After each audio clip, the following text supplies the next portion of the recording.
Hello friends, welcome. कई लोगों की क्वेरी आई है कि सर अब तक फॉर्म 16 हमारे पास नहीं आया है, यानी एम्प्लॉयर ने फॉर्म 16 हमें नहीं दिया है, जबकि जुलाई चल रही है। जुलाई 2023 आईटीआर की लास्ट डेट 31 जुलाई है। क्या हमें बिना फॉर्म 16 के आईटीआर भर देनी चाहिए? देखिए, फॉर्म इशू वैसे तो 15 जून के अराउंड कर देना चाहिए एम्प्लॉयर को, लेकिन अगर अभी तक आपके पास नहीं आया है फॉर्म 16, तो अब मैं कुछ डॉक्यूमेंट्स बता रहा हूं, उन डॉक्यूमेंट को अपने पास रखें और आप आईटीआर भर लीजिए।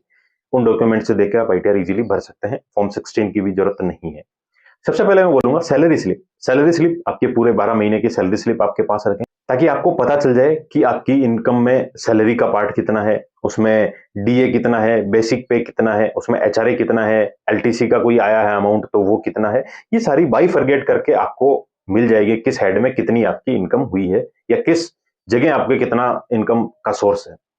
वो सैलरी स्लिप से पता चल जाएगा। पूरे 12 महीने की सैलरी इकट्ठी कर लीजिए, उसको ऐड करोगे तो आपकी इनकम आपके सामने हो जाएगी। बैंक स्टेटमेंट आप अपने पास रखिए। बैंक में आपका जो भी अमाउंट पड़ा था सेविंग बैंक अकाउंट में, उससे जो इंटरेस्ट मिला है वो आपको आईटीआर में शो करना है। सेक्शन 80 टीटीए में आप वापस छूट भी ले सकते हैं 10,000 रुपए तक, और सीनियर सिटीजन है तो ज्यादा की छूट मिल जाएगी।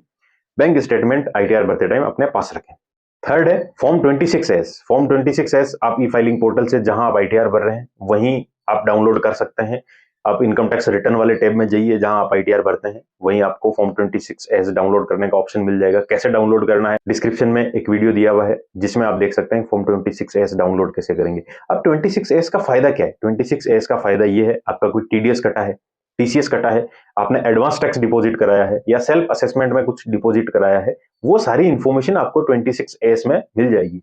यानी आपके पास फॉर्म 16 नहीं है, फिर भी आपको पता चल जाएगा कि आपका टीडीएस कितना काटा गया है, कितनी आपकी टैक्स लाइबिलिटी बची। फर्स्ट हो गया सैलरी स्लिप, सेकंड हो गया बैंक स्टेटमेंट, थर्ड हो गया फॉर्म 26S, फोर्थ हो गया सर्टिफिकेट्स। जो भी आप इन्वेस्ट करते हैं, आप कोई पॉलिसी लेते हैं, पीपीएफ डालते हैं, सब कुछ जो भी एटीसी में आपको छूट लेनी है, एटीडी में किसी भी सेक्शन में, एटीसी से लेके एटीयू तक, या सेक्शन 24B होम लोन वाली छूट लेनी है, उसके लिए आपको जितने भी प्रूफ है वो अपने पास रखने चाहिए, ताकि आप एग्जैक्ट अमाउंट वहां डाल सको कि इतने अमाउंट की मुझे छूट लेनी है, इतना मैंने पे किया। ये हो गया फोर्थ। फिफ्थ है होम लोन का जो स्टेटमेंट है। होम लोन के स्टेटमेंट का फायदा क्या होगा? होम लोन में दो आप रीपे करते हो, एक तो प्रिंसिपल अमाउंट करते हो, दूसरा इंटरेस्ट करते हो। जब आप छूट लेने जाओगे इनकम टैक्स में, सेक्शन 24B में आपको इंटरेस्ट की छूट मिलेगी 2 लाख की, और आपने जो प्रिंसिपल अमाउंट उसमें से डिपॉजिट कराया है उसकी छूट मिलेगी आपको सेक्शन 80C में। यानी पूरे अमाउंट की एक जगह छूट नहीं मिलेगी, प्रिंसिपल अमाउंट की 80C में मिलेगी, जो भी इंटरेस्ट दिया है उसकी छूट सेक्शन 24B में मिलेगी। इसीलिए होम लोन का जो स्टेटमेंट है वो भी अपने पास रखना चाहिए। ये 5 चीजें आप अपने पास रख के आपकी आईटीआर भर सकते हैं।